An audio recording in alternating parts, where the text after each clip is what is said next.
Good morning, everyone, and welcome back. So, today I thought I would fulfill a request.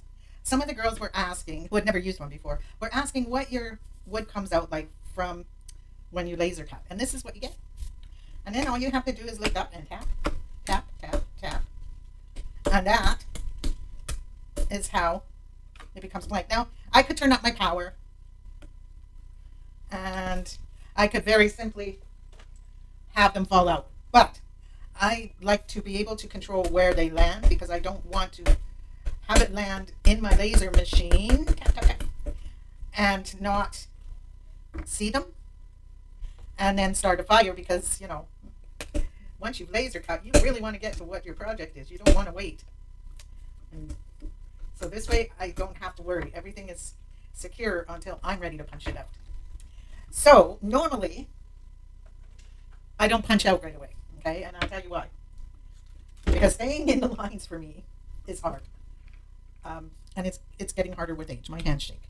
So what I do is instead of worrying about staying in the lines, I simply put my paint out to the side and I paint. And then once it's dry, I can pop it out, making my life much easier. So that is my little trick that I do. And if you guys have any tricks, let me know. I mean, I'm just starting out. That's why you're getting quite a few laser projects because I am just starting out and I'm really, really trying to learn this machine. Now, of course, if you don't have a laser and you want to do this project, paper will work, print and cut will work, vinyl would be awesome for this project. Just the lack of a laser cutter should not inhibit you in any way from creating the things that I am. This was a freebie that I got through Xtool, which has an awesome design program. And designers do share. I have to check with them if I can say the designer's name in my video. Uh, I know that some designs that I get, they prefer not to have their name out there. So before I tell you who the designer was, I prefer to ask. And I will make a note and get that done. So all I am doing, all I'm going to use for this, as you can see, is black for the bats. And probably by the looks of it, maybe two coats. And all I am using, I'll show you here in a sec, is the Craftsmart black. So I don't buy fancy acrylic paint. I do have some. Don't kid yourself. I do have some, but I use it for projects that are going out the door, not projects that are simply going to be mine and maybe hanging out front on the door. So this wood is basswood, in case you're wondering, and it's a 3mm basswood. Um, if you were to do this with vinyl, you could use any of the colors you want. You could use permanent vinyl so that you could hang it outside. If you choose to use a stencil and cut out the stencil part, like cut it out as a stencil with the Cricut and then do the outlines onto your sign and paint, you will want to use a sealer, of course, if you're putting it outside, because we all know what kind of damage the wind and rain can do to our projects. So a simple sealer would work wonderful. Now, here we go. I will show you what I'm using, and then I'm going to pause you guys and finish painting because I don't think you need to watch all of this. But I'm just using a wooden round from the dollar store. Yes, I could cut it, but I had already bought these. So this is a 12-inch wooden round. And I shall come right back to you as soon as I finish painting and we'll get it assembled. And now we will go on to the next part of the painting, which will be this. Whoops. And we are going to use gray. So we'll get this started. There we go. I'll just shake it up. Whoops, didn't shake it enough. I want my sign to look rustic, so I'm not putting the perfect coats on it. I want it to look rustic and creepy. There we go. That's better. So here we go. We're just going to paint the gray here right into the letters.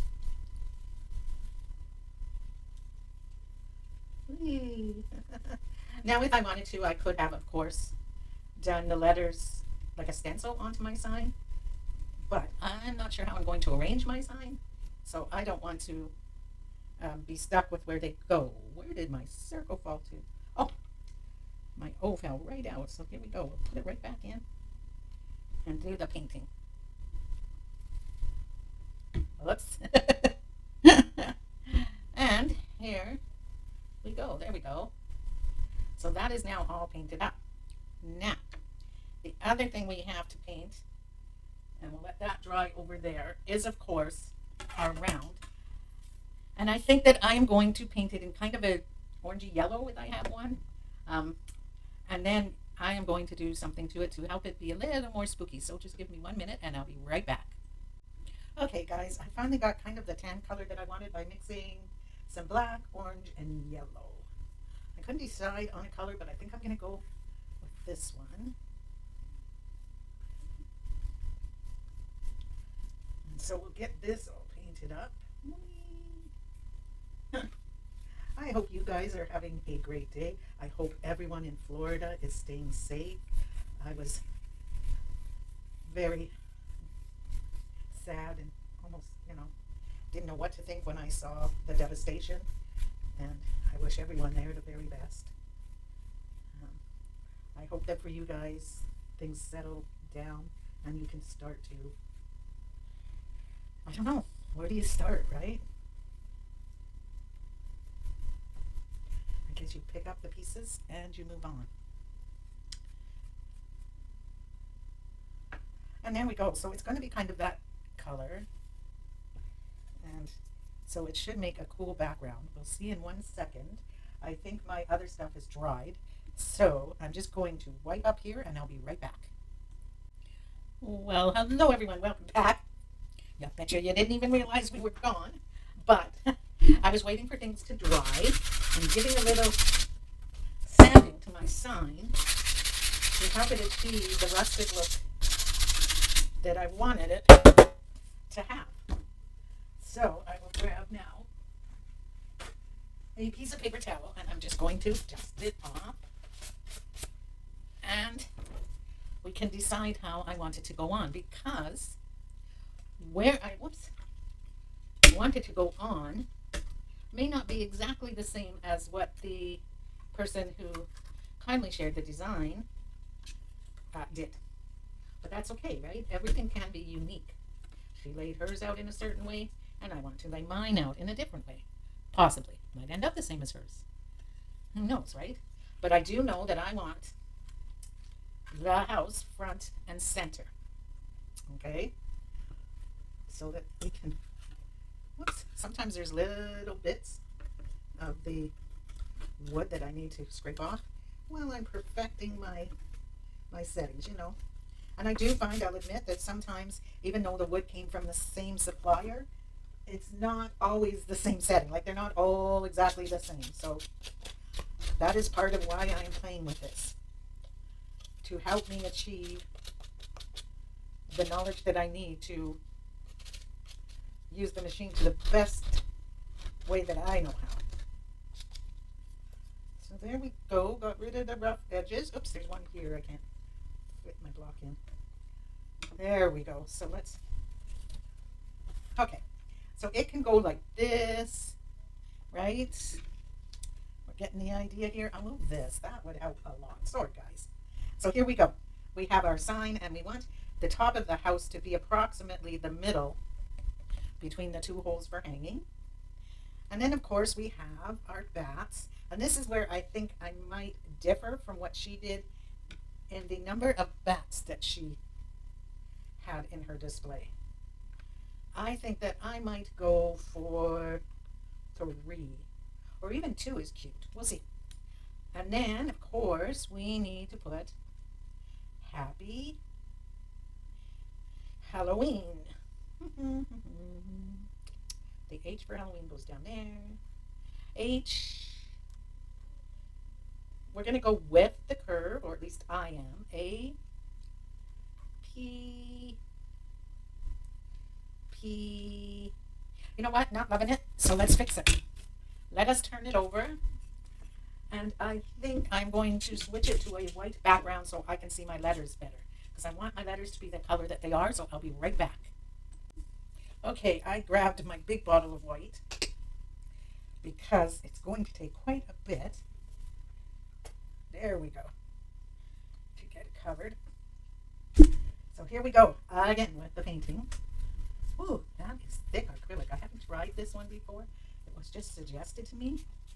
And it is indeed very thick. Wowzers. You know what? I think that in order to... Oh no, there we go. We're getting it. Wow, is that thick? It's more like... I don't know how to describe it. It's more like a thick glue, really. Which is very, very interesting to me. So here we go. This will help my letters to show up better. I really wanted a creepy gray brown type of background, but that's okay. We adjust on the fly. And here we go. Wow. I thought it was going to take another coat, but I guess there is advantages to being so thick. Okay, I'm going to get this dry, and then we will carry on. Alrighty, believe it or not, it is drying. It's got kind of a cloudy look to it, which is what I wanted. So you can see kind of the strokes to give it kind of that cloudy look behind. Now I am going to put my house right about there. Whoops, nope. Let's try right about there. And I'm going to do a bat there, a bat there, and I'll come back to them. I'm not sure if I want another one.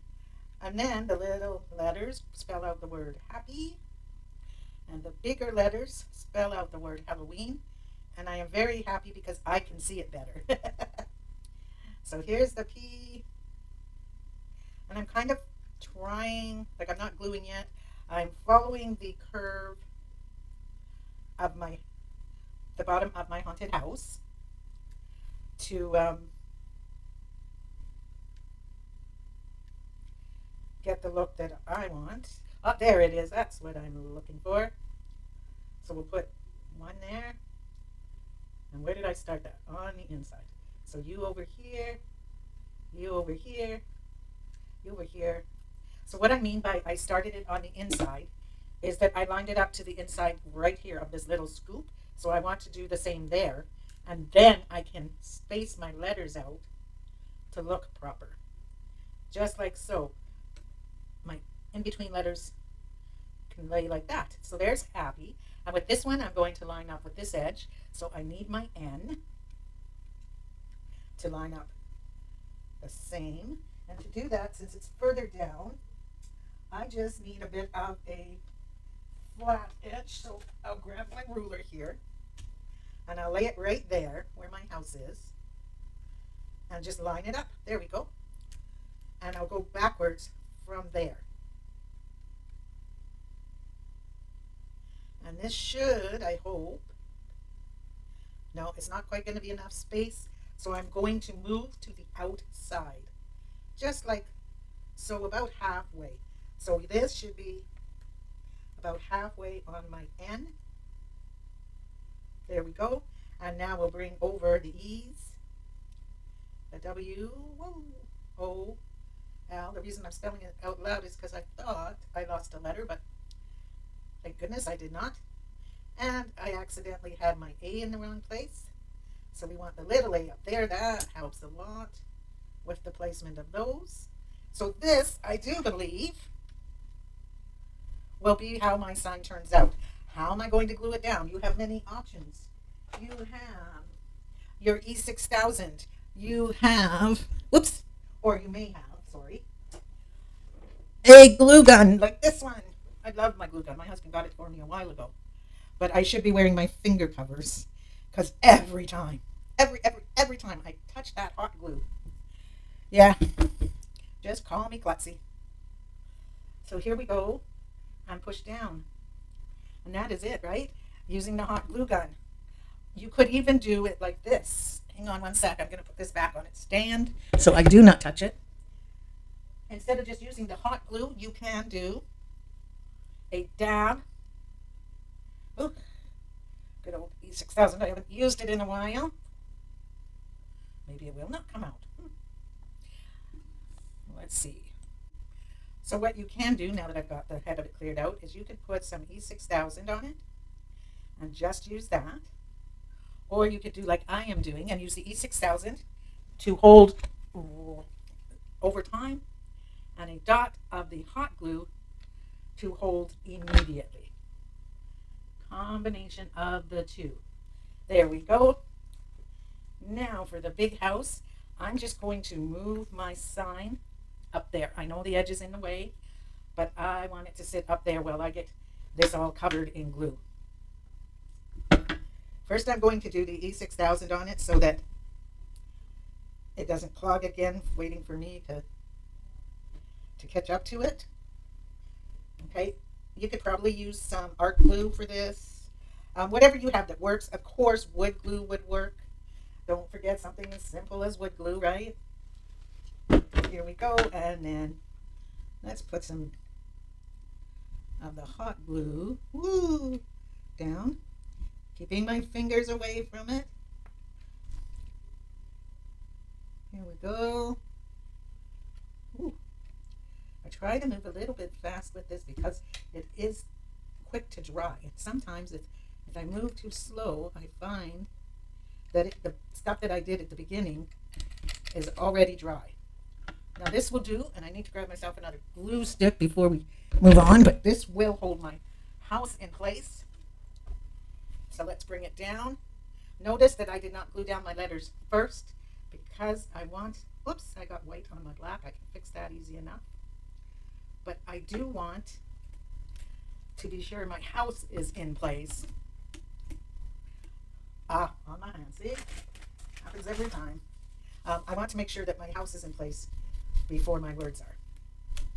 There we go, and I can just fix that up with a dab of black paint, or there is always the quick fix, no waiting to dry, Sharpie. There we go. Sharpies are my best friend when I make a boo-boo like that. So just continue to press down, there we go, holding it in place. And then we can move on to gluing down our letters, and I'll get that done and be right back. Okay guys, this is the positioning. I do need to put some weight on this to help this stick down, but this is the positioning you see, and I do have one more thing to add. Glow in the dark. And I am going to do glow in the dark on my bats. So you just brush it on. This is a Chalk Couture glow in the dark chalk paste. And when I lay the sign out in the sun, it will activate whatever it activates. And then at night, these bats will glow in the dark. And you could, of course, if you wanted to, do inside the door so that glows in the dark also. You could do inside the windows. You could have done the whole background to glow in the dark. It is up to you. You could, of course, just buy glow in the dark paint in different colors. But I had this handy and thought, why go out and purchase something when I need to use what I have on hand, right? Always try to find alternatives with what you have on hand. That is the best advice I can give any crafter. There is always a way. You just need to sit and think, maybe watch a few channels and see what they are up to and what their alternatives are. So I think I will put just a touch of glow in the dark right inside. Won't be perfect. It'll be nice and light, kind of spooky. There we go. And I did decide to 3D or lift up, my house a bit.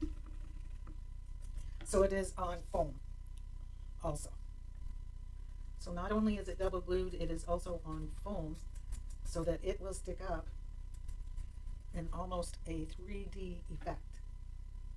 I almost need a smaller paintbrush to get in here, but they're still packed. Oh my goodness. Well, we do the best that we can and leave the rest up to chance, right? There we go, gotcha. Since I'm going rustic, they don't have to be a perfect globe, just, get some in there. Whoops. And there we go. So this is our Halloween sign. Now all I have to do, once I put some weight on it to help it stick, is add the string, or first of all, seal it. If you're going to hang it outside, use some sealer for the outdoors. And then go ahead, put your string back through your holes, and get her hung up. So there we go, guys. Nice and simple. Like I said, don't forget your vinyls and your papers. Cardboard cuts beautifully on the Cricut. I did some cardboard projects for Halloween last year. I can pull them out if you want to see them. I still have them. And we can go ahead and show you how that went. They worked beautifully. I cut them out on the Cricut, and then I used chalk paste and stencils. So there we go, guys. A nice, simple sign made with a laser cutter, but with many alternatives. I hope you guys have a great day wherever you are. I wish all the best once again to those in Florida. I hope that you have a quick and speedy cleanup and recovery, and that life can return to whatever the new normal will be. Take care, guys, and we'll see you again soon. Happy crafting!